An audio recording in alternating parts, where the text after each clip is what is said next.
অনুষ্ঠানের সুন্দর সূচনা করতে চাচ্ছি পবিত্র কোরআন মাজিদের তেলাওয়াতের মাধ্যমে। পবিত্র কোরআন মাজিদ থেকে তেলাওয়াত নিয়ে আসছেন প্রতিষ্ঠানের সপ্তম শ্রেণীর শিক্ষার্থী নাসিম আহমদ। আমন্ত্রণ জানাচ্ছি নাসিম আহমদকে।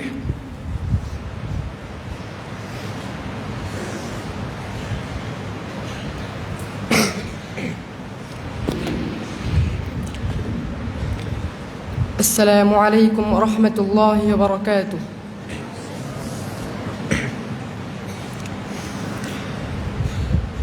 أعوذ بالله من الشيطان الرجيم.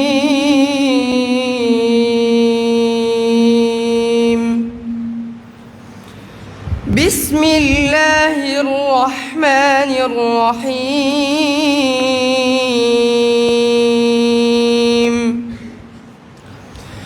وسيق الذين اتقوا ربهم إلى الجنة زمرا حتى إذا جاءوها وفتحت أبوابها وقال لهم خزنتها سلام عليكم طبتم فادخلوها خالدين وقالوا الحمد لله الذي صدقنا وعده وأورثنا الأرض نتبوأ من الجنة حيث نشاء فنعم أجر العاملين. السلام عليكم ورحمة الله وبركاته.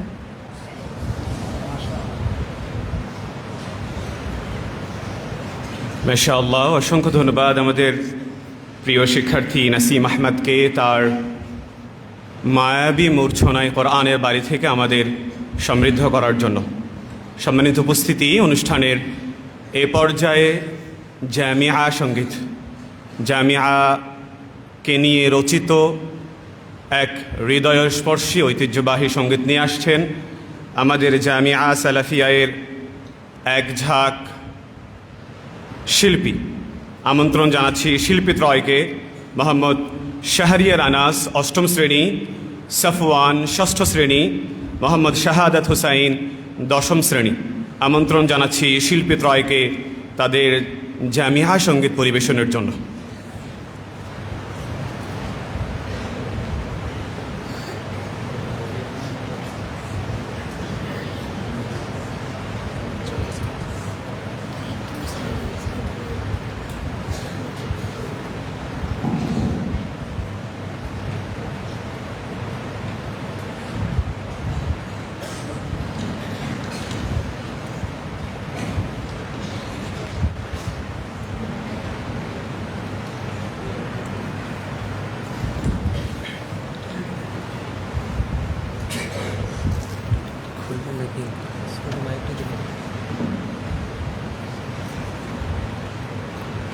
আসসালামু আলাইকুম ওয়া রাহমাতুল্লাহি ওয়া বারাকাতুহু।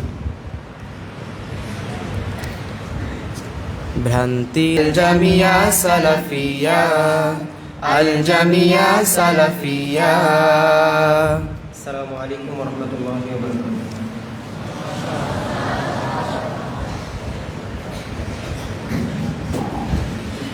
মাশাআল্লাহ, অসংখ্য ধন্যবাদ আমাদের চতুষ্টয় শিল্পী গোষ্ঠীকে তাদের কণ্ঠের চতুষ্ঠ অবারিত সুধায় আমাদের পান পেয়ালাগুলোকে আশ্রয় দেওয়ার জন্য। সম্মানিত উপস্থিতি, আল জামিআতু সালাফিয়াহ মুমাথিলাতু সালাফিয়াহ। আল জামিআ সালাফিয়া সালাফিয়াতকে প্রতিনিধিত্ব করে। আলোচ্য শিরোনামে আরবি বক্তৃতা উপস্থাপনের জন্য আমন্ত্রণ জানাচ্ছি আল জামিআ সালাফিয়া-এর দশম শ্রেণীর শিক্ষার্থী ফয়সাল আহমদকে। আমন্ত্রণ জানাচ্ছি ফয়সাল আহমদকে।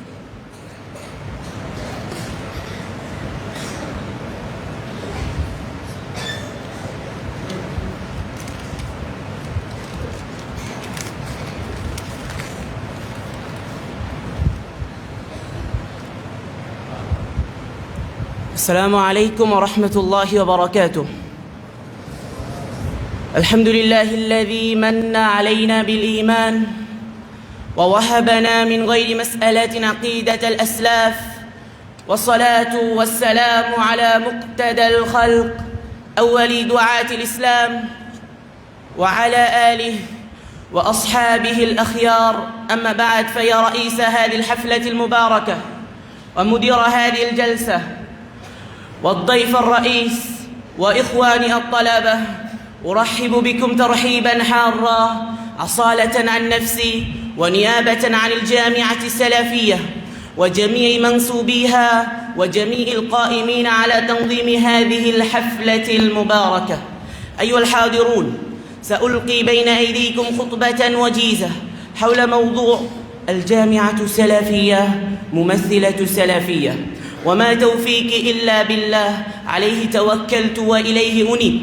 السلفية هي اسم لمنهج يدعو إلى فهم القرآن الكريم والسنة النبوية بفهم سلف الأمة والأخذ بنهج وعمل النبي محمد صلى الله عليه وسلم باعتباره يمثل نهج الإسلام. فالسلف أيها المستمعون هم أهل القرون الثلاثة المفضلة، وهم الصحابة ومن سار على نهجهم من التابعين والأتباع ويلحق بهم من تبعهم بإحسان إلى يوم الدين، كما قال جل جلاله في القرآن الكريم: والسابقون الأولون من المهاجرين والأنصار والذين اتبعوهم بإحسان رضي الله عنهم ورضوا عنه. سورة التوبة. واعلموا أيها الحفل الكريم أن للمنهج السلفي معالم واضحة تميزها عن غيره، فمنها أن أول الواجبات وفق المنهج السلفي الدعوة إلى تصحيح الاعتقاد، وأهم ذلك توحيد العبادة لله تعالى، فهو أساس الدين وجميع الأحكام ترجع إليه، ولا يصح ولا يقبل عمل صالح إلا بتحقيق التوحيد الواجب، كما قال الله عز وجل: واعبدوا الله ولا تشركوا به شيئا. ومنها لزوم الكتاب والسنة على فهم سلف الأمة، كما قال نبينا الكريم صلى الله عليه وسلم: تركت فيكم أمرين لن تضلوا ما تمسكتم بهما، كتاب الله وسنة نبيه صلى الله عليه وسلم. وكذلك مجرد قول أحد من السلف ليس من الأدلة الشرعية، لأن الواحد يصيب ويخطئ فلا إثمة له، أما إجماع السلف فهو معصوم. ومن معالم منهج السلف عدم التعصب في مسائل الاجتهاد وسلوك طريق الاعتدال في الوسطية بين الإفراط والتفريط والغلو والجفا. أيها الحاضرون الكرام، قال بعض السلف: إن منهج السلف الصالح كسفينة نوح، من ركبها نجا ومن تركها هلك. فهذا أسلم المناهج وأصفاها وأنقاها وأحكمها، فهو الطريق المستقيم والحق المبين والجادة السليمة والمحجة البيضاء النقية التي تركنا عليها رسولنا صلى الله عليه وسلم. أيها الحفل الكريم، نأخذكم الآن إلى مظاهر جلية لاتباع المنهج السلفي في الجامعة السلفية، ومنها إنشاء عدة مؤسسات تعليمية باسم الجامعة السلفية في مناطق مختلفة من بنغلاديش، يتعلم فيها الطلاب الكتابة والسنة النبوية والعقيدة الصحيحة وفق فهم السلف الصالح. ومن مظاهره تأسيس معمل الاجتهاد الجماعي يدرس فيه الباحثون أمور الدين من الفتاوى وغيرها، ويهتمون كتب السلف للأخذ من مناهلها الصافية، ويترجمون كتبهم باللغة البنغالية للناطقين بها. ومنها إصدار مجلة الاعتصام باللغة البنغالية ومجلة السلف باللغة العربية لنشر العقيدة السلف وتفهيمها. أيها الحاضرون، ومنها أيضا مد يد العون عند حلول النوائب والكوارث. وأخيرا أقدم إليكم بعض أهداف الجامعة السلفية. هدفها الأول إعلاء كلمة الله في العالم كله وإخبار الناس بمرونة الإسلام أن الإسلام صالح لكل زمان ومكان ومنها بيان أن طريقة السلف هي الأسلم والأعلم والأحكم لا كما يدعي أهل الكلام أن طريقة السلف أسلم وطريقة الخلف أعلم وأحكم ومنها نشر العقيدة الصحيحة والدين القويم وتعليم الناس والاهتمام بأمورهم فنسأل الله أخيرا أن يوفقنا أن نعمل وأن ندعو الناس إلى الإسلام على وفق فهم سلفنا الصالح إن الله على كل شيء قدير والسلام عليكم ورحمة الله وبركاته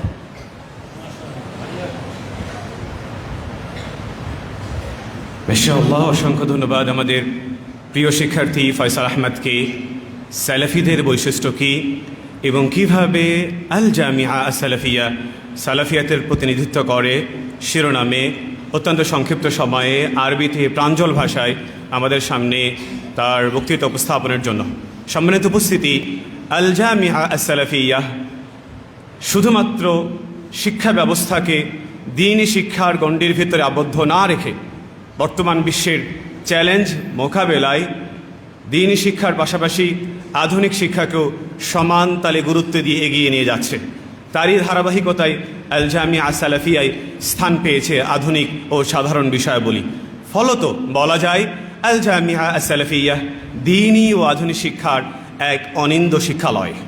অনুষ্ঠানের এ পর্যায়ে ইংরেজি বক্তৃতা নিয়ে আসছেন আল জামিয়া সালাফিয়া এর আলিম দ্বিতীয় বর্ষের শিক্ষার্থী মোহাম্মদ সুলাইমান বিন রশিদ। সুলাইমান বিন রশিদ। আলোচনার বিষয়বস্তু Islamic governance, a message of global piece. আমন্ত্রণ জানাচ্ছি সুলাইমান বিন রশিদকে।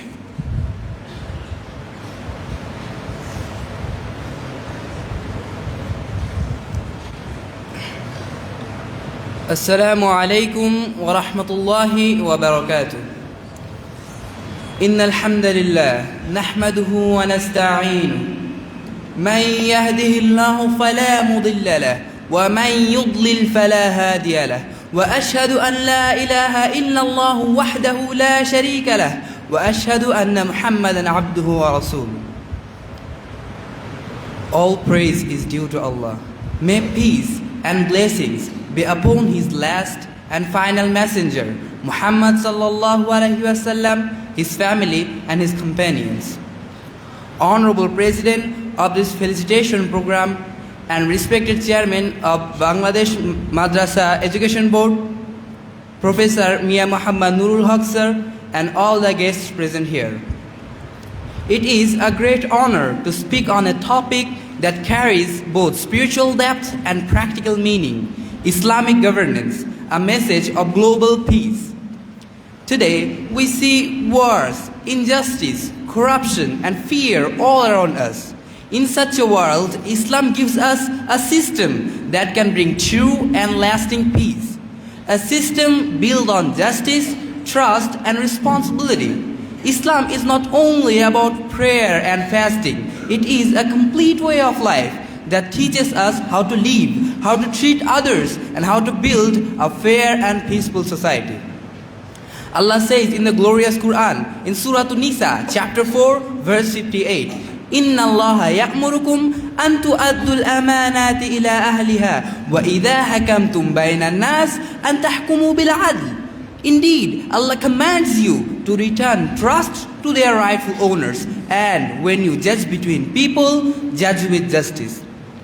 This verse teaches that leadership and authority are trust from Allah. Power is not for showing off or for oppression. It is our responsibility to protect people's rights and to rule with fairness. Justice in Islam is not just a word, it is a command from Allah. When justice is established, peace naturally spreads. Our beloved Prophet Muhammad sallallahu alaihi wasallam said in Sahih al-Bukhari, Book of Judgments, Hadith 7138, كلكم راع وكلكم مسؤول عن رعيته فالإمام الذي على الناس راع وهو مسؤول عن رعيته. Each of you is a shepherd, and each of you will be asked about his flock. A ruler is a shepherd over his people, and he will be asked about them. This hadith reminds us that leadership is not about power or position. It is about serving others and being responsible. Every leader, big or small, will answer to Allah for how they use their authority. Dear brothers and sisters, today the world needs this message of justice more than ever. When our leaders treat their power as a trust, and when each of us fulfills our duties honestly, peace will spread within our homes, our communities, and our nations. Finally, Islamic governance is about trust, justice, and service. If we all live by these values, we can help build a peaceful and united world. May Allah guide our leaders to be just and sincere. May He help us fulfill our trust faithfully, and may He bless the world with peace and mercy. Wassalamu alaikum wa rahmatullahi wa barakatuh. মাশাআল্লাহ, অসংখ্য ধন্যবাদ আমাদের প্রিয় শিক্ষার্থীকে। বর্তমান বিশ্বের যুদ্ধকালীন ক্রান্তিকাল সময়ে ইসলাম কিভাবে শান্তির বার্তা দেয় আলোচ্য বিষয়ে অত্যন্ত সংক্ষিপ্ত সময়ে গুরুত্বপূর্ণ কিছু মেসেজ আমাদেরকে দিয়েছেন। সম্মানিত উপস্থিতি, অনুষ্ঠানের এই পর্যায়ে প্রতিবেদন উপস্থাপন। নিব্রাস ইসলামিক রিসার্চ ফাউন্ডেশন এক অনবদ্য, অনন্য অগ্রযাত্রার মশাল। ইসলামিক রিসার্চ ফাউন্ডেশনের কার্যপরিধি এবং ভবিষ্যৎ কর্মপরিকল্পনা নিয়ে প্রতিবেদন উপস্থাপন করছে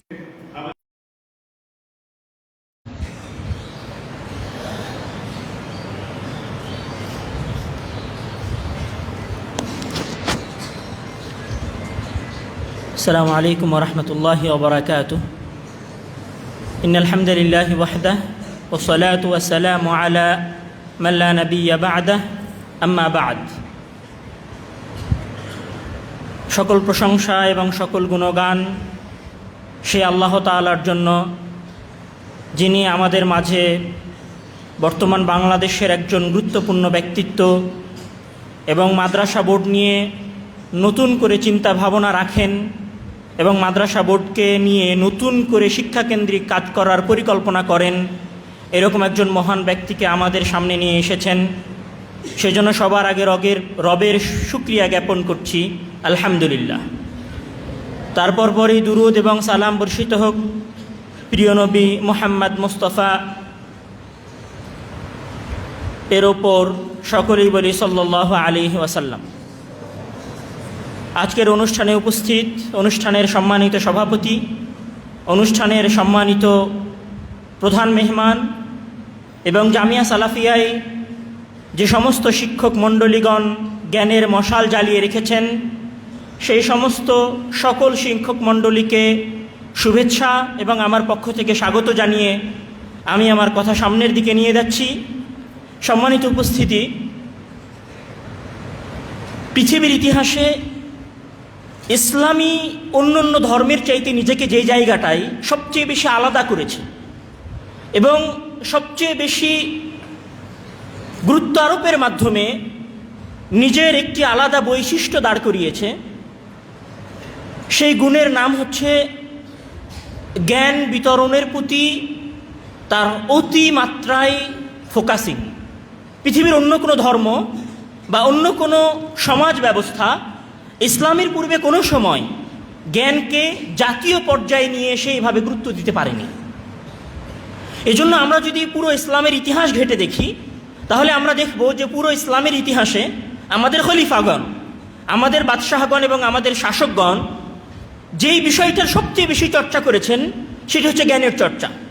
তারা তাদের মসনদে থেকে যেই ব্যক্তিগুলোকে তাদের পাশে রাখাকে সৌভাগ্য মনে করতেন, সেই মানুষগুলো হচ্ছেন কবি, সেই মানুষগুলো হচ্ছেন মুহাদ্দিস, সেই মানুষগুলো হচ্ছেন ফতোয়া প্রদানকারী বিজ্ঞ ওলামায়ে কেরাম।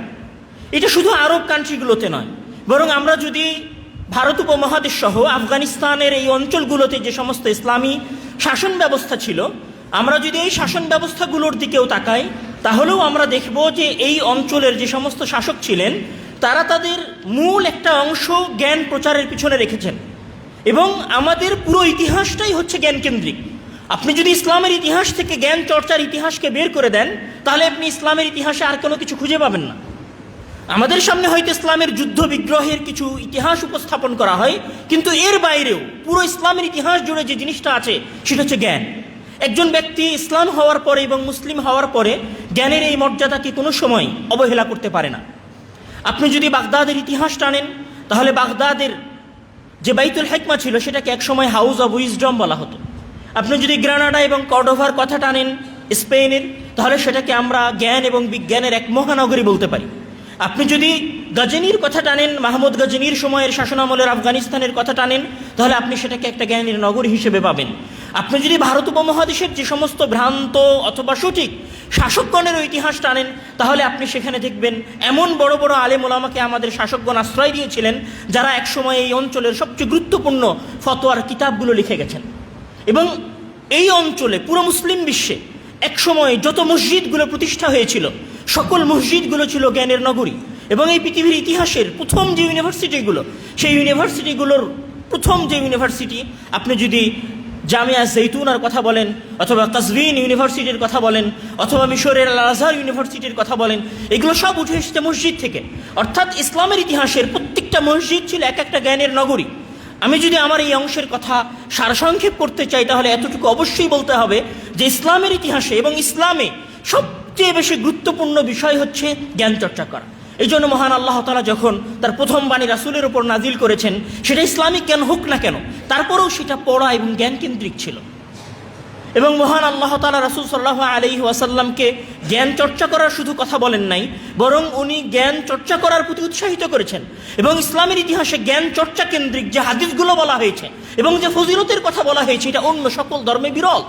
ইসলাম যেভাবে বলেছে যে মান সালাকা তরিকান ইয়ালতামিসু ফিহি ইলমান, এই ধরনের কথা অন্য কোনো ধর্মের পক্ষ থেকে কখনোই উচ্চারিত হয় নাই। ইসলামের ইতিহাসে জ্ঞান চর্চার যে ইতিহাস এবং এর যে গুরুত্বারোপ, সেটা আসলেই বিরল।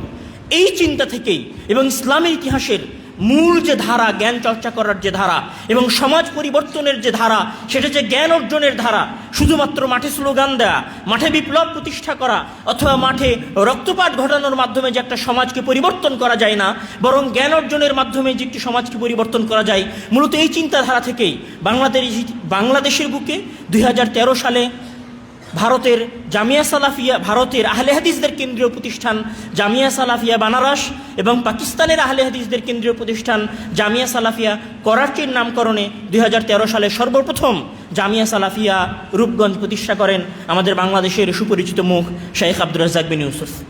পরবর্তীতে জামিয়া সালাফিয়ার এই ভিত্তিকে মজবুত করার লক্ষ্যে নিব্রাস ইসলামিক রিসার্চ ফাউন্ডেশন প্রতিষ্ঠা লাভ করে এবং এই নিব্রাস ইসলামিক রিসার্চ ফাউন্ডেশনের আন্ডারই 2016 সালের মে বা মার্চ মাসের সময় জামিয়া সালাফিয়া রাজশাহী প্রতিষ্ঠিত হয়।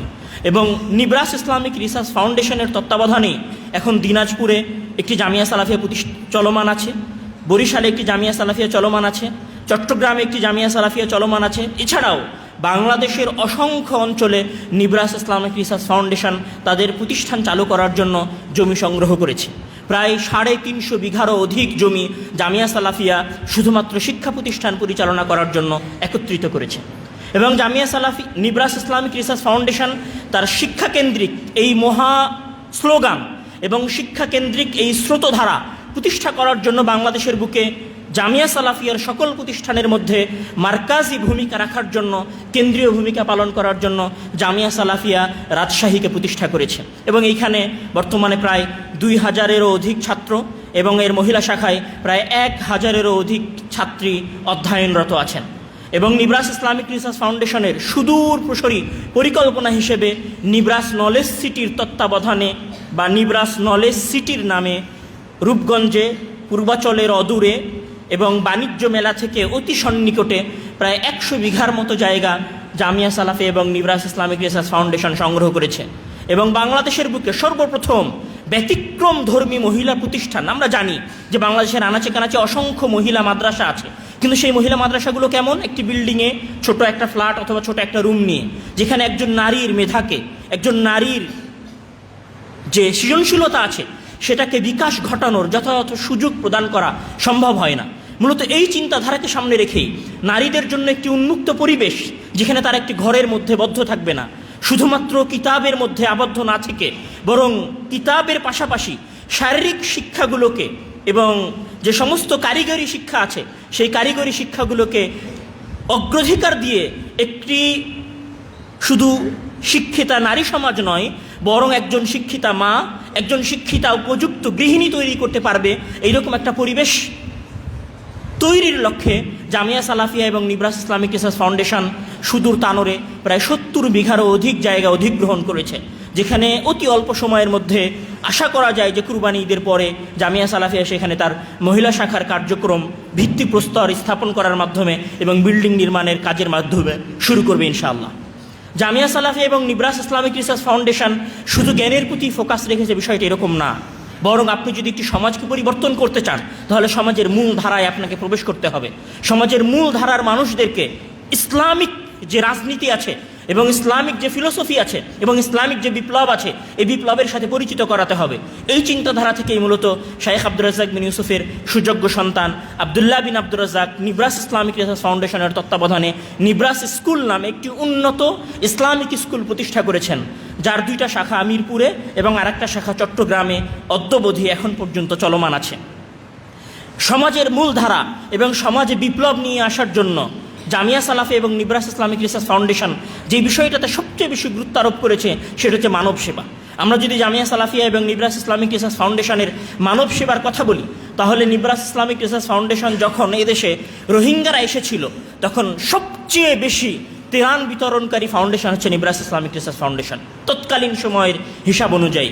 এরপরে সিলেটের বন্যায়, গাইবান্ধার বন্যায়, এমনকি মিশরের অসহায় যে সমস্ত মানুষ যারা ফিলিস্তিন থেকে উদ্বাস্ত হয়ে বাড়িঘর হারিয়ে দিয়ে মিশরে এসে আশ্রয় নিয়েছে, তাদের মাঝেও নিব্রাস ইসলামিক রিসার্চ ফাউন্ডেশন তাদের ত্রাণ কার্যক্রম, সহযোগিতার কার্যক্রম চলমান রেখেছে। এবং আগামীর কুরবানিকে কেন্দ্র করে নিব্রাস ইসলামিক রিসার্চ ফাউন্ডেশন সারা বাংলাদেশের সবচেয়ে বড় কুরবানি প্রজেক্ট অলরেডি চালু করার প্রস্তুতি গ্রহণ করেছে এবং আশা করা যায় যে আগামীর কুরবানি ঈদে নিব্রাস ইসলামিক রিসার্চ ফাউন্ডেশন দুস্থ মানুষের ঘরে কুরবানির গোশত পৌঁছে দেওয়ার জন্য বাংলাদেশের ইতিহাসের সবচেয়ে বড় প্রজেক্টের প্রস্তুতি নিচ্ছে এবং সেটাকে তারা অবশ্যই বাস্তবায়ন করবে। নিব্রাস ইসলামিক রিসার্চ ফাউন্ডেশন শুধুমাত্র প্রতিষ্ঠান, মানব সেবা এবং আধুনিক শিক্ষা ব্যবস্থার মাঝে নিজেকে সীমাবদ্ধ রাখেনি, বরং দেশের আনাচে কানাচে যেন গবেষণার এই চিন্তাধারা, জ্ঞান চর্চার এই প্রদীপ বাংলাদেশের প্রতিটি আনাচে কানাচে প্রজ্বলিত হয়, নতুন করে চালিত হয়। এই জন্য নিব্রাস ইসলামিক রিসার্চ ফাউন্ডেশন বাংলাদেশের সবচেয়ে অজপাড়া গ্রামগুলোতে, যেগুলোতে শিক্ষা অনেক বেশি দুর্লভ, যেই অঞ্চলগুলোতে শিক্ষা অনেক বেশি কঠিন এবং একজন ছাত্রের স্কুলে যাওয়া অনেক বেশি দুরূহ ব্যাপার, সেই জায়গাগুলোতে নিব্রাস ইসলামিক রিসার্চ ফাউন্ডেশন আমাদের ঐতিহ্যের হারিয়ে যাওয়া মক্তবগুলোকে নতুন করে চালু করার প্রয়াস করছে এবং তাদের চেষ্টা চলমান আছে। এবং এখন পর্যন্ত তারা প্রায় 700-এরও অধিক মক্তব প্রতিষ্ঠা করেছে। এগুলো ওই মক্তব যেই মক্তবগুলো আমাদের অবহেলায়, আমাদের আধুনিক শিক্ষার চাপায় পড়ে, আমাদের উন্নত শিক্ষার আধারের নিচে হারিয়ে গেছিল যে সমস্ত মক্তবগুলো, সেই সমস্ত মক্তবগুলোকে নিব্রাস ইসলামিক রিসার্চ ফাউন্ডেশন নতুন করে চালু করার চেষ্টা করেছে। এগুলো হয়তো আমাদের চোখে অনেক ক্ষুদ্র, কিন্তু এক একটি প্রচেষ্টা, আমরা একটা স্লোগান জানি যে বিন্দু বিন্দু বালুকণা এবং বিন্দু বিন্দু জল গড়ে তোলে সাগর অতল। আমরা বিশ্বাস করি যে নিব্রাস ইসলামিক রিসার্চ ফাউন্ডেশনের এই ছোট ছোট প্রতিষ্ঠাগুলো একদিন পুরো বাংলাদেশে, শুধু বাংলাদেশে নয়, শুধু বাংলাদেশের ঘরে নয়, বরং বাংলাদেশের শাসন ক্ষমতা পর্যন্ত ইসলামী বিপ্লব প্রতিষ্ঠা করতে পারবে ইনশাআল্লাহ। এবং সেই বিষয়কে সামনে রেখেই এই মক্তবকে জামিয়া সালাফি এবং নিব্রাস ইসলামিক রিসার্চ ফাউন্ডেশন আগামী 1.5 বছরের মধ্যে প্রায় 3000-এরও অধিক মক্তবে উন্নীত করার প্রস্তাব গ্রহণ করেছে এবং তারা সেটার জন্য প্রচেষ্টা করছে।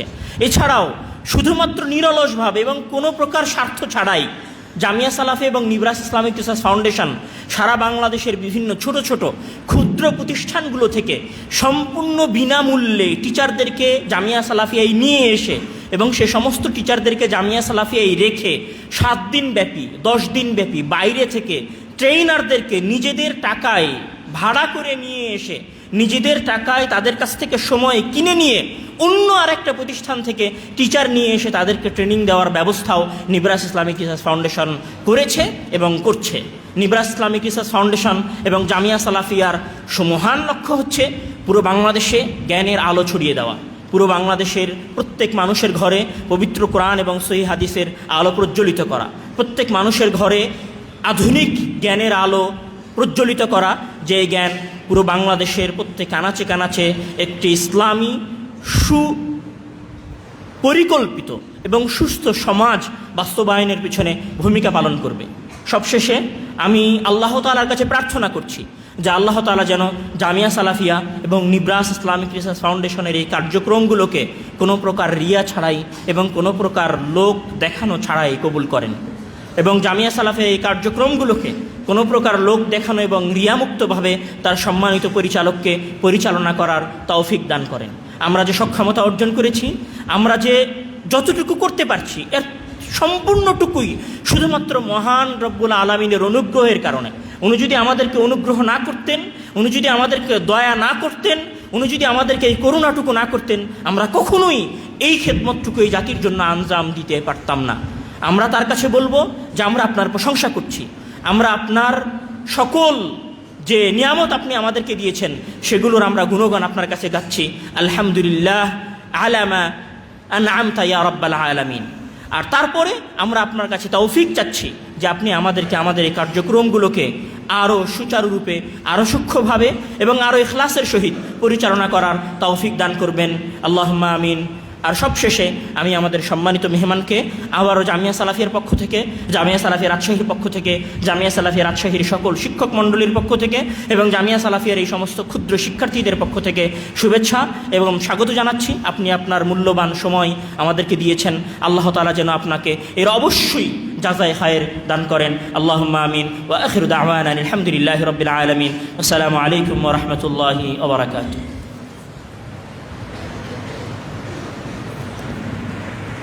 ইনশাআল্লাহ, অসংখ্য ধন্যবাদ আমাদের প্রিয় ব্যক্তিত্ব শেখ আব্দুর রহমান বিন আব্দুর রাজ্জাক হাফিজাহুল্লাহকে, নিব্রাস ইসলামিক রিসার্চ ফাউন্ডেশনের বর্তমান কার্যপরিধি ও ভবিষ্যৎ কর্মপরিকল্পনা অত্যন্ত সুন্দর এবং প্রাঞ্জল ভাষায় আমাদের সামনে উপস্থাপনের জন্য। সম্মানিত সুধী, অন্ধকারাচ্ছন্ন সমাজে নিব্রাস ইসলামিক রিসার্চ ফাউন্ডেশন এক উজ্জ্বল প্রদীপ ও আলোকবর্তিকা। নিব্রাস ইসলামিক রিসার্চ ফাউন্ডেশন এই নিভু নিভু সমাজের শিক্ষা, দাওয়াত ও সামাজিক কার্যক্রমকে সমন্বয় এক উদ্যমী গতিতে এগিয়ে নিয়ে যাচ্ছে। আমরা আল্লাহর কাছে দোয়া করি আল্লাহ সুবহানাহু ওয়া তাআলা ভবিষ্যৎ কর্মপরিকল্পনাকে আরও অত্যন্ত উদ্যমতার সাথে বাস্তবায়ন করার তৌফিক দান করুন। সকলেই বলুন আমিন। সম্মানিত উপস্থিতি, আমাদের কৃষ্টি ও ঐতিহ্যের এক সুপ্রাচীন ও শিল্পকথার এক সুপ্রাচীন রূপ হচ্ছে পুঁথিপাঠ। আমাদের আল জামিয়া আস সালাফিয়াকে নিয়ে নিজের কলমে রচিত আমাদের আলিম প্রথম বর্ষের শিক্ষার্থী ওমর এই পর্বে পাঠ করবেন পুঁথিপাঠ। আমন্ত্রণ জানাচ্ছি ওমরকে আল জামিয়া স্বরচিত পুঁথিপাঠ উপস্থাপনের জন্য।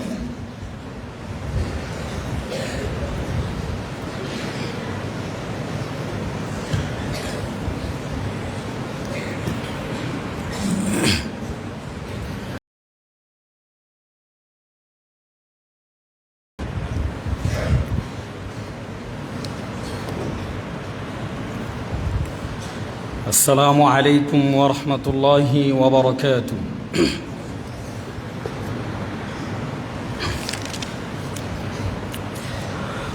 আমাদের জামিয়াতে কত মানুষ দেখতে আসে, বলতে গেলে শেষ হবে না। অল্প বলি ভাই, বাবা ছেলে দাদা নাতি আব্দুর রাজ্জাক উস্তাদজির ভক্ত সবাই। আমাদের জামিয়াতে কত মানুষ দেখতে আসে, বলতে গেলে শেষ হবে না। অল্প বলি ভাই, বাবা ছেলে দাদা নাতি ধনী গরিব কোটিপতি আব্দুর রাজ্জাক উস্তাদজির ভক্ত সবাই। যে যাই কিছু করুক না কেন সুনাম কমবে না, কোন কারণে এত নাম তার করি বর্ণনা। আল জামিয়া, আল জামিয়া সালাফিয়ার নেই কো তুলনা, আল জামিয়া সালাফিয়ার নেই কো তুলনা, আল জামিয়া সালাফিয়ার নেই কো তুলনা, আল জামিয়া সালাফিয়ার নেই কো তুলনা। আদব আখলাক কারে বলে সকলেই জানে, শিক্ষকদের সম্মান করা ছাত্ররা মানে, আরও মানে প্রসপেক্টাসে নিয়ম লেখা যা যথাযথ পালন করার চেষ্টা করে তা। সবার মাথায় চিন্তা শুধু পড়া ভাই পড়া, খাওয়া দাওয়া ঘুম আর সলাত আদায় করা। খেলাধুলার জন্য আছে বিশাল একটি মাঠ, এই জামিয়ার পাহাদাররা সব সময় অ্যালার্ট। অনুমতি ছাড়া কেউ যাইতে পারবে না আল জামিয়া। আল জামিয়া সালাফিয়ার নেই কেউ তুলনা, আল জামিয়া সালাফিয়ার নেই কেউ তুলনা, আল জামিয়া সালাফিয়ার নেই কেউ তুলনা, আল জামিয়া সালাফিয়ার নেই কেউ তুলনা। কোরআন সুন্নাহ অনুযায়ী হয় যে শিক্ষাদান, মাঝে মাঝে দার্স দেন সৌদি মেহমান। অন্যতম একজন আবার শায়েখ জোহানি, শায়েখ সিন্দি আওয়াজি ও সালেহ কোরআনি। আব্দুস সামাদ সালাফি মোদের গুরুজন, সময় শেষে করেছেন পরলোক গমন। আব্দুল খালেক সালাফিকে কে চেনে না ভাই, কত জনের ওস্তাদ তিনি আমার জানা নাই। আমরা ধন্য হইছি শুধু আল্লাহর করুণা। আল জামিয়া, আল জামিয়া সালাফিয়ার নেই কো তুলনা, আল জামিয়া সালাফিয়ার নেই কো তুলনা, আল জামিয়া সালাফিয়ার নেই কো তুলনা, আল জামিয়া সালাফিয়ার নেই কো তুলনা। প্রত্যেক বৃহস্পতিবারে ইসলাহুল বায়ান, মাসে একবার কইরা হয় বর্ণা মাজিদ কন। আরও আছে জামিয়াতে আল ইতিসাম টিভি, শিক্ষক নিয়োগের ক্ষেত্রে দিতে হয় সিভি। আরবি বাংলা ইংরেজি 3 ভাষায় লেখা, মসজিদের ভিতরে আছে কত দেয়ালিকা। আমরা ছাত্র পরিশ্রমী মেধা ততটুকু, গুণ কীর্তন করি আল্লাহর দিছেন যতটুকু। একদিন হব দিনের দায়ী এই তো কামনা। আল জামিয়া, আল জামিয়া সালাফিয়ার নেই কো তুলনা, আল জামিয়া সালাফিয়ার নেই কো তুলনা, আল জামিয়া সালাফিয়ার নেই কো তুলনা, আল জামিয়া সালাফিয়ার নেই কো তুলনা। ছাত্র সংখ্যা 2035 বেতন, স্টুডেন্ট অ্যাফেয়ার্স এবং staff reception, Nibras office, computer lab, গবেষণাগার, আল ইতিসাম প্রিন্ট সাথে অটো জেনারেটর। চারিদিকে নানা রঙের ফুল ফলের গাছ, অনলাইনে হাজিরা ভাই প্রজেক্টরে ক্লাস। বৃহদায়ন বাইতুল হাম জামে মসজিদে, 3000 মুসল্লি বন্ধু পারে দাঁড়াতে। এসবই তো জামিয়াতে, অন্য কোথাও না। আল জামিয়া, আল জামিয়া সালাফিয়ার নেই কো তুলনা, আল জামিয়া সালাফিয়ার নেই কো তুলনা, আল জামিয়া সালাফিয়ার নেই কো তুলনা, আল জামিয়া সালাফিয়ার নেই কো তুলনা। ত্রৈমাসিক কিশালয় এমন পত্রিকা, যেখানে ছাত্ররা দেয় নিজেদের লেখা। দিনে রাতে দাওয়াতি কাজ করে যাচ্ছেন যারা, আর দাওয়া ইল্লাল্লাহর সাথে সংশ্লিষ্ট তারা। আসুন এবার পরিশেষে এই দাবি জানাই, অন্তর থেকে ভালোবেসে দানের হাত বাড়াই। দান করিলে পূরণ হবে মনের বাসনা। আল জামিয়া, আল জামিয়া সালাফিয়ার নেই কো তুলনা, আল জামিয়া সালাফিয়ার নেই কো তুলনা, আল জামিয়া সালাফিয়ার নেই কো তুলনা, আল জামিয়া সালাফিয়ার নেই কো তুলনা। শিরক মুক্ত প্রতিষ্ঠান জামিয়া সালাফিয়া, বেদাত মুক্ত প্রতিষ্ঠান জামিয়া সালাফিয়া। নাইরে কোনো সংগঠন, নাইরে দলাদলি, শেষ করা যাবে না তো জামিয়ার গুণাবলী। তবু আমি হালকা করে করলাম বর্ণনা, জামিয়াকে বাসবেন ভালো, হিংসা কিন্তু না। আল্লাহ যেন জামিয়াকে কবুল করে নেন, যত প্রকার জামিয়ার কাজ সহজ করে দেন। বর্ণনাটি আমার লেখা, অন্য কারণা। আল জামিয়া, আল জামিয়া সালাফিয়ার নেই কো তুলনা, আল জামিয়া সালাফিয়ার নেই কো তুলনা, আল জামিয়া সালাফিয়ার নেই কো তুলনা, আল জামিয়া সালাফিয়ার নেই কো তুলনা। আসসালামু আলাইকুম ওয়া রাহমাতুল্লাহ।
রমজানে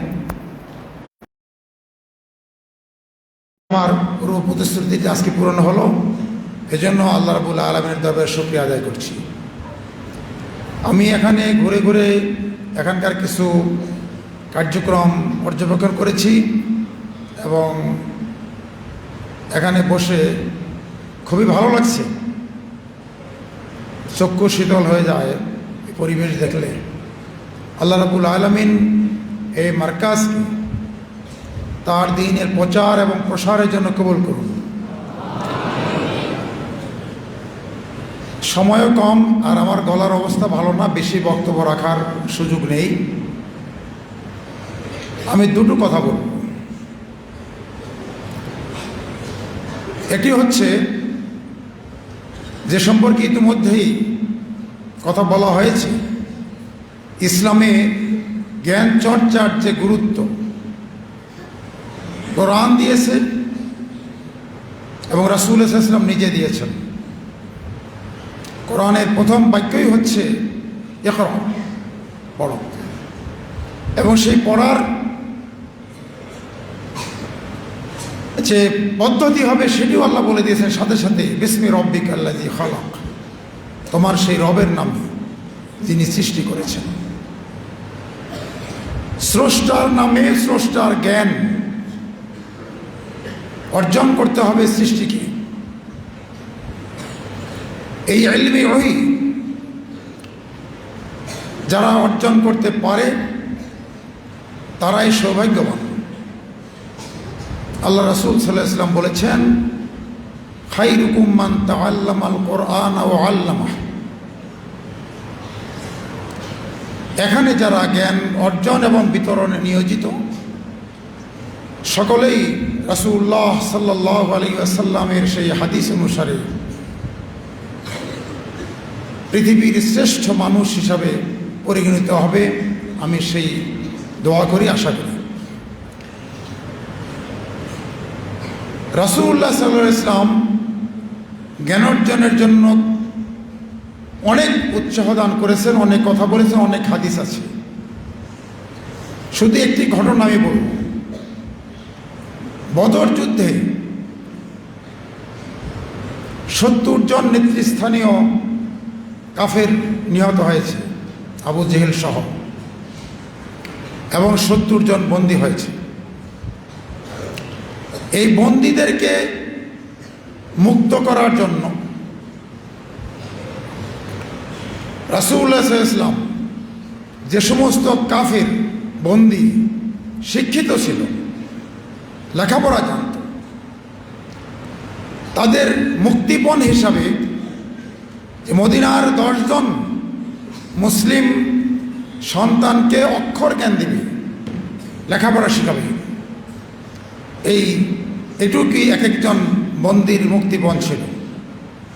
তাহলে এত বড় শত্রু, জানের শত্রু, ইসলামের শত্রু, তাদের কাছ থেকেও অক্ষর জ্ঞান নেওয়ার ক্ষেত্রে রাসূলুল্লাহ সাল্লাল্লাহু আলাইহি ওয়াসাল্লাম কার্পণ্য করে নাই, এবং 10 জন মুসলিম বালক বালিকাকে শিক্ষাদানের বিনিময়ে এক একজন বন্দী মুক্ত হয়ে গেছে।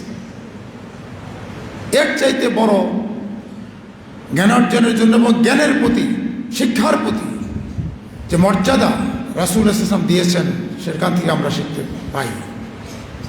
হ্যাঁ, এই উপমহাদেশে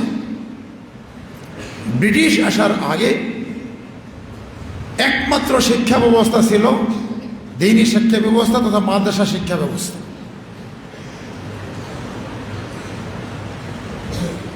আধুনিক শিক্ষার নামে পাশ্চাত্যের যে শিক্ষা, সেই শিক্ষা ব্রিটিশ আসার আগ পর্যন্ত এই উপমহাদেশে ছিল না।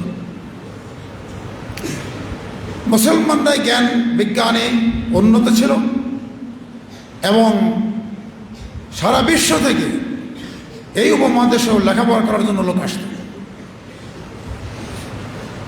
ইভেন চাঁপাইনবাবগঞ্জে, শিবগঞ্জে আদিনা মসজিদের নিকটবর্তী একটা জায়গা আছে, দার্সবাড়ি মাদ্রাসা। আমি সেখানে গিয়ে দেখলাম সে গিয়াসউদ্দিন আজম শাহীর আমলকার। এটার যে কাঠামো, এখনও যে ভিটিগুলা রয়ে গেছে ধ্বংস হওয়ার পরেও, এতে বোঝা যায় ওই আমলে এখানে জ্ঞান চর্চার বাতিঘর ছিল। সোনারগাঁয়ে বিশ্ববিদ্যালয় মানের প্রতিষ্ঠান ছিল, এই ভারতের বাইরে থেকে লোকেরা এসে পড়াশোনা করত। ব্রিটিশ এই দেশকে যখন দখল করলো, মুসলমানদের কাছ থেকে তারা ক্ষমতা নিল, মুসলমানদেরকে তারা প্রধান শত্রু হিসেবে গণ্য করলো এবং মুসলমানদেরকে পিছিয়ে দেওয়ার জন্য তারা প্রথম যে কাজটি করলো, এই যে দেশে হাজার হাজার মাদ্রাসা ছিল, যে মাদ্রাসাগুলো চলতো ওয়াকফ সম্পত্তির ইনকামে, লক্ষ লক্ষ একর সম্পত্তি ছিল ওয়াকফ সম্পত্তি, যার ইনকাম থেকে মাদ্রাসাগুলো চলতো। এক অর্ডারে সকল ওয়াকফ সম্পত্তি ব্রিটিশ বাজেয়াপ্ত করে, সাথে সাথে সকল মাদ্রাসা বন্ধ হয়ে যায়, মুসলমানদের শিক্ষা ব্যবস্থা বন্ধ হয়ে গেল।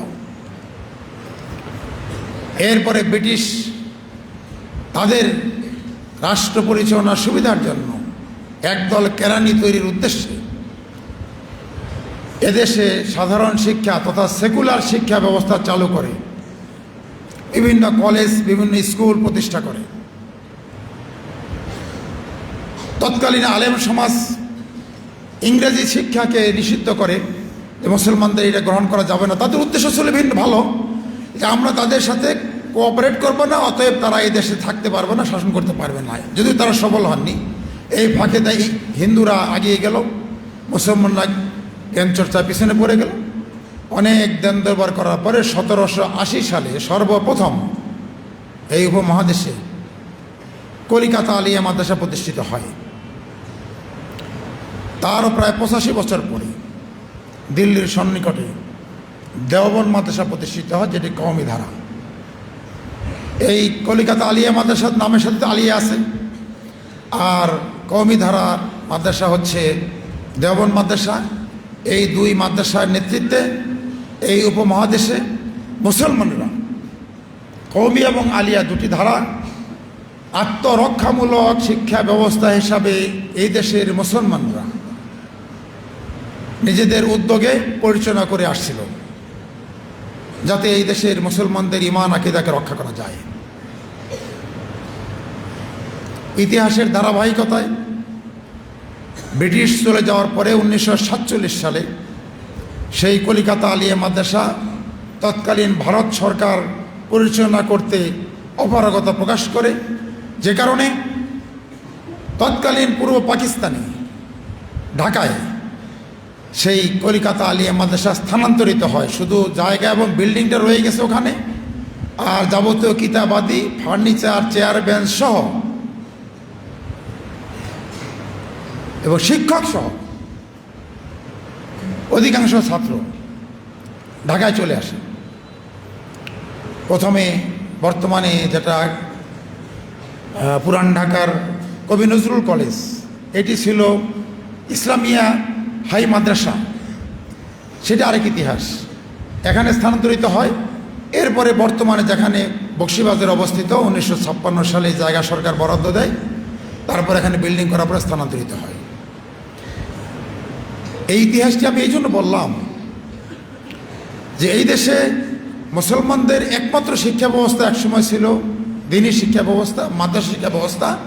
এখান থেকেই সমাজের যাবতীয় নেতৃত্ব তৈরি হয়েছে, আলেম ওলামা যেমন তৈরি হয়েছে, বিজ্ঞানী তৈরি হয়েছে, রাষ্ট্রনেতা তৈরি হয়েছে, রাষ্ট্রনায়ক তৈরি হয়েছে, সকল কিছুই তৈরি হয়েছে এই মাদ্রাসাগুলো থেকে। এবং ব্রিটিশ বিরোধী আন্দোলনে এই উপমহাদেশের মুসলমানদের সবচাইতে বেশি অবদান এবং তাদের নেতৃত্বে ছিলেন আলেম সমাজ।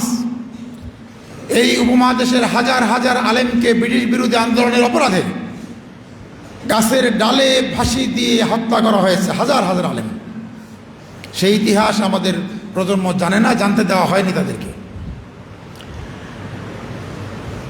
কিন্তু এই একাধিকবার আমরা স্বাধীন হলাম, 47-এ একবার, 71-এ একবার। কিন্তু আমরা আমাদের এই বাংলাদেশের অধিকাংশ জনগণ, এখানকার 90%-এর অধিক মানুষ মুসলিম। আমাদের ঈমান আকীদা ভিত্তিক যে মূল শিক্ষা ব্যবস্থা ছিল, সেই শিক্ষা ব্যবস্থাকে আজও আমরা মেইন স্ট্রিম শিক্ষা ব্যবস্থা অর্থাৎ মূলধারা শিক্ষা ব্যবস্থা হিসেবে করতে পারিনি। বিশেষ করে জুলাই বিপ্লবের পর আমরা চাচ্ছি এখানকার শিক্ষা ব্যবস্থা, মাদ্রাসা শিক্ষা ব্যবস্থা হবে মেইন স্ট্রিম শিক্ষা ব্যবস্থা। সেই লক্ষ্যে আমরা কাজ করছি।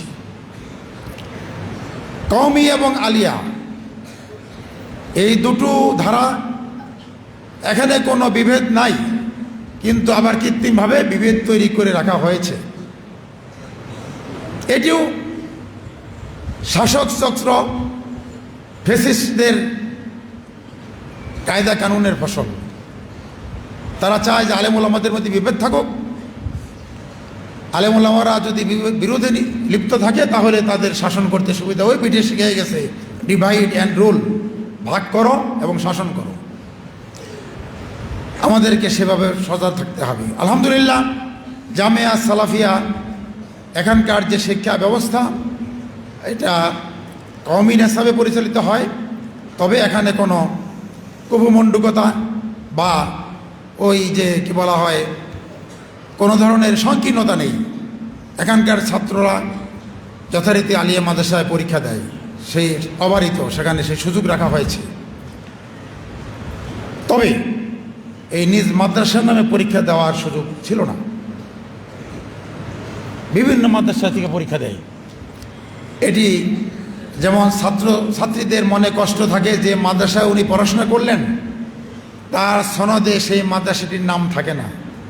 আর যারা পড়ালেন তারাও মনের ভিতরে একটা অতৃপ্তি থেকে যায় যে আমার ছাত্র পড়ালাম, এই মাদ্রাসার নাম তাদের সনদে নাই। আমরা সেই দুঃখ কষ্ট লাঘবের ব্যবস্থা করেছি।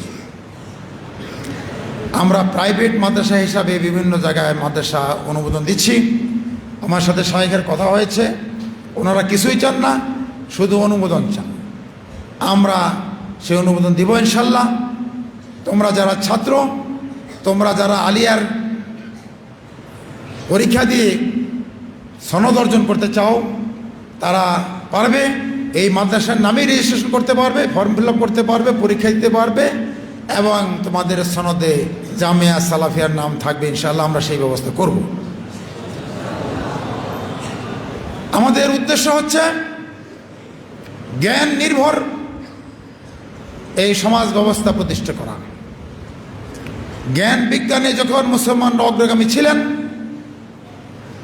তখন তারা সারা বিশ্বকে নেতৃত্ব দিয়েছে। ইউরোপ যখন অন্ধকারে নিমজ্জিত ছিল, তখন মুসলমানরাই সেখানে জ্ঞানের আলো ছড়িয়েছে। আজকে মনে হয় যে মুসলমানরা বোধহয় কোনো দিনই জ্ঞানী ছিল না, বরং ইউরোপ থেকে জ্ঞান এসেছে। টোটালি উল্টা। জ্ঞান বিজ্ঞানের আবিষ্কারক অধিকাংশই মুসলমান। এই যে রসায়নবিদ্যা, পদার্থবিদ্যা, গণিত, বীজগণিত, সকল কিছুর আবিষ্কর্তা মুসলমান। জাবের ইবনে হাইয়াম, আল খাওয়ারজমি, এদের নাম বিকৃত করে এমন করা হয়েছে যেন মনে হয় যে এটা কোনো অমুসলিমের নাম। এই যে বীজগণিতের নাম দিয়েছে আলজেব্রা। হ্যাঁ, আলজেব্রা মনে হবে যে এটা নিশ্চয়ই কোনো খ্রিস্টান বা ইহুদির নাম। অথবা জাবের ইবনে হাইয়ান, দিল বোঝায় মুসলমান, নামগুলো চেঞ্জ করে ফেলা হয়েছে। এটা আমরা জানি না। স্পেন বিজেতা তারিক ইবনে জাবাল, তারিক ইবনে জাবালের নামে যে ইয়েটা বলা হয়, সেটা নাম দিছে জিব্রাল্টার। হ্যাঁ, জিব্রাল্টার প্রণালী, অথচ তারিক ইবনে জাবালের নাম সেখানে বিকৃত করা হয়েছে। এভাবে মুসলমানদের ইতিহাসকে বিকৃত করে আমাদেরকে পিছিয়ে ফেলা দেওয়া হয়েছে। পরবর্তী প্রজন্মকে বোঝানো হয় যে না, এখানে মুসলমানদের কোনো অবদান নাই।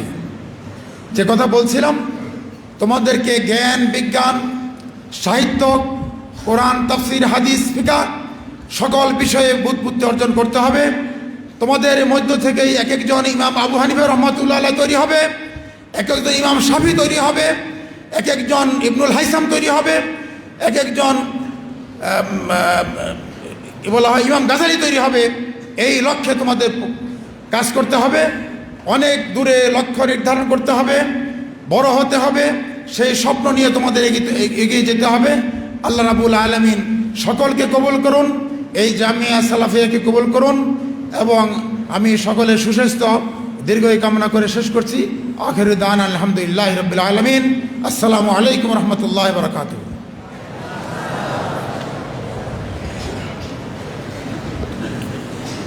মাশাআল্লাহ, অসংখ্য ধন্যবাদ আমাদের সম্মানিত প্রধান অতিথিকে।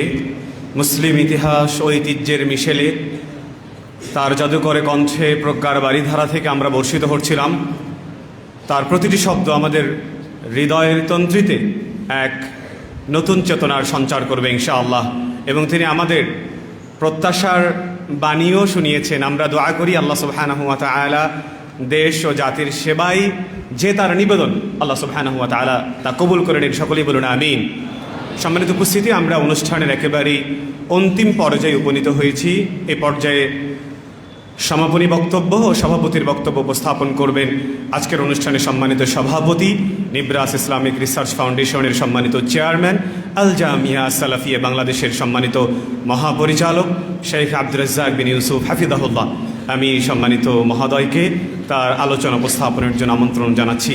ফালিয়াতাফাদ্দাল মাশকুরান ওয়া মা'জুরা।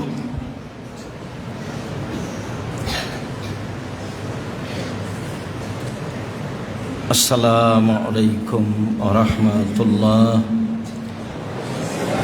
আলহামদুলিল্লাহি ওয়াহদা ওয়াসসালাতু ওয়াসসালামু আলা মান লা নাবিয়্যা বা'দা। আলহামদুলিল্লাহ, প্রথমে আল্লাহ তাআলার প্রশংসা করি আলহামদুলিল্লাহ। তারপর শত শান্তি অবতীর্ণ হোক রাসূল সাল্লাল্লাহু আলাইহি সাল্লামের প্রতি সাল্লাল্লাহু আলাইহি ওয়াসাল্লাম। আমরা একদিন নামের সুবিধার জন্য মাদ্রাসা বোর্ডের চেয়ারম্যানের সাথে সাক্ষাতে গেছিলাম। সেই দিন